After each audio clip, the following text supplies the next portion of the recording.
In Avengers Endgame, Thanos dies twice. Everyone remembers the second death, Tony Stark's snap. Almost nobody remembers the first one actually erased him from the timeline completely, because the Thanos who invaded 2023 wasn't the real one. He was a visitor from 2014, and the moment the Avengers killed him, an entire universe kept going without him.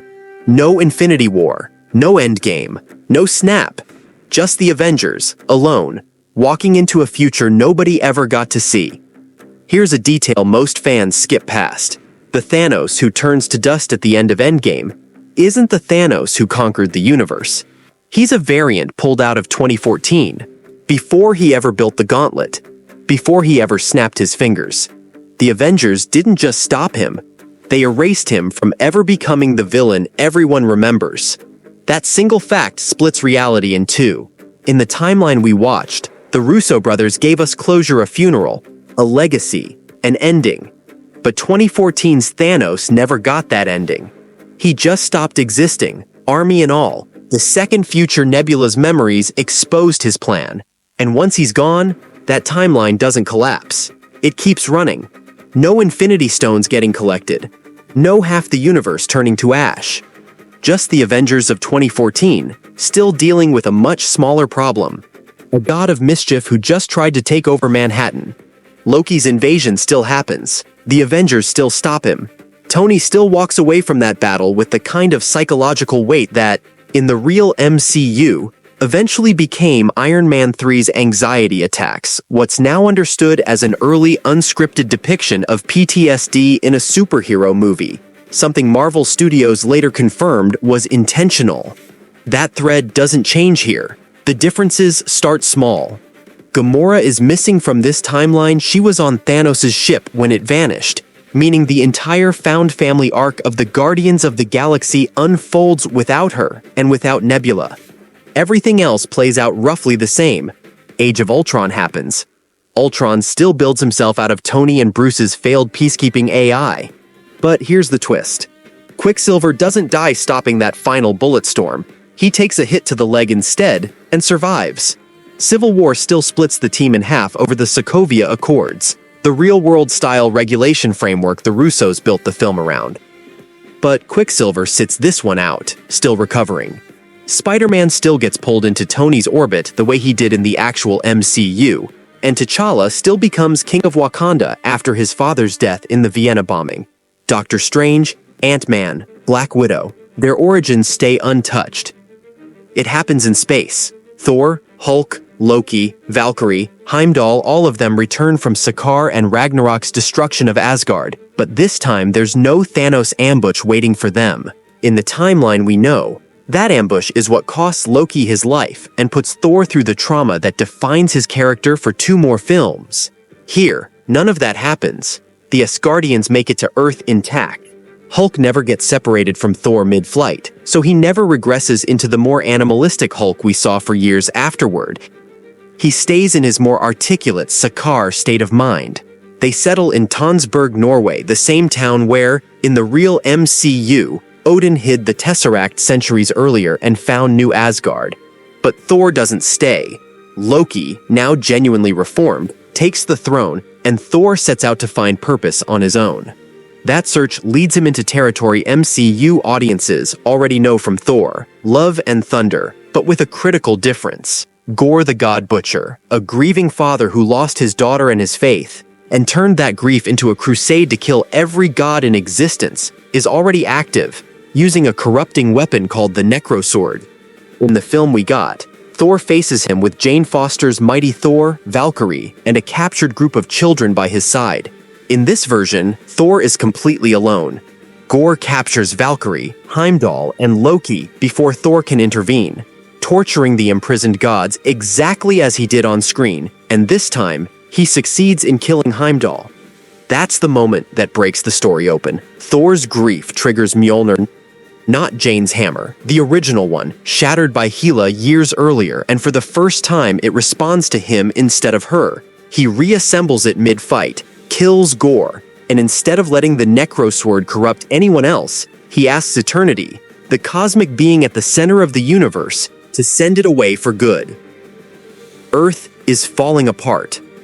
Ultron never actually died in the timeline. We know he was defeated, but the AI's consciousness survived by hiding inside Vision's synthetic body, a fact the real MCU never confirmed on screen.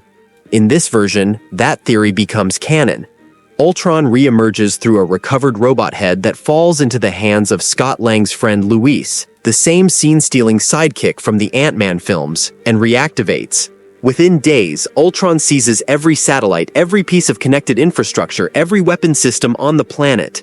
It's less a war and less a battle than a hostile takeover screens hijacked worldwide. Entire populations either enslaved through mind-controlling nanotechnology or eliminated outright. The Avengers go dark defensively.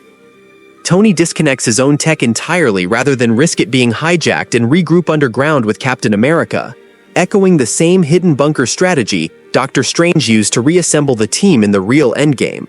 Wanda spends the isolation mastering chaos magic on her own terms, without the trauma of losing Vision driving her, which matters enormously later. With nowhere else safe, the team retreats to Wakanda, the one nation in the MCU built to be technologically self-sufficient and shielded from outside surveillance. Ultron finds them anyway. In the resulting battle, something goes wrong. A gamma reactor overloads Hulk with radiation, and at the worst possible moment, Tony puts the pieces together. Ultron was never destroyed. He's been hiding inside Vision the entire time.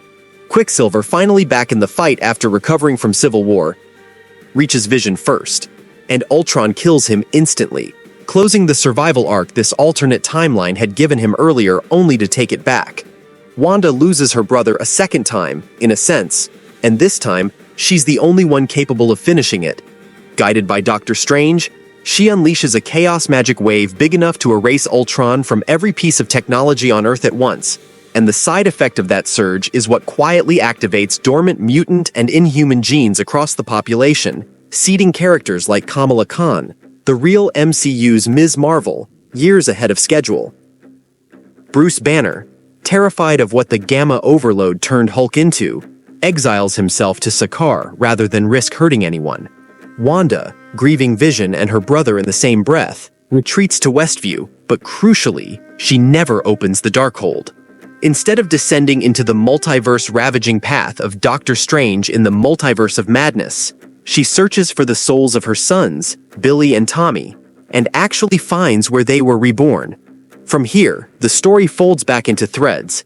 MCU audiences already recognized Shang-Chi, the Eternals, Ms. Marvel's own series, all still happen largely as they did, but the timeline visibly starts building towards something new.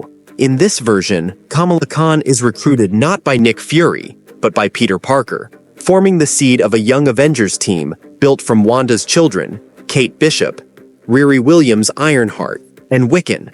Spider-Man's Homecoming-era story plays out largely intact, but Peter's far-from-home arc collides with something the real MCU never combined. Null, the symbiote god introduced in Sony's Venom mythology, sends his creations fleeing across the universe after acquiring the Necrosword. And Venom lands on Earth, just as Mysterio's illusion war with Spider-Man reaches its climax. Peter bonds with the symbiote before the fight ends, and together with a still-alive Tony Stark, takes Mysterio down without his identity being exposed. That near miss with Venom pushes Tony somewhere new. Inspired by symbiote biology, but unwilling to touch anything actually alien, he builds a fully synthetic, self-healing, intelligence-driven suit, effectively the comic's superior Iron Man armor, brought into live action for the first time. The final turn belongs to Hulk.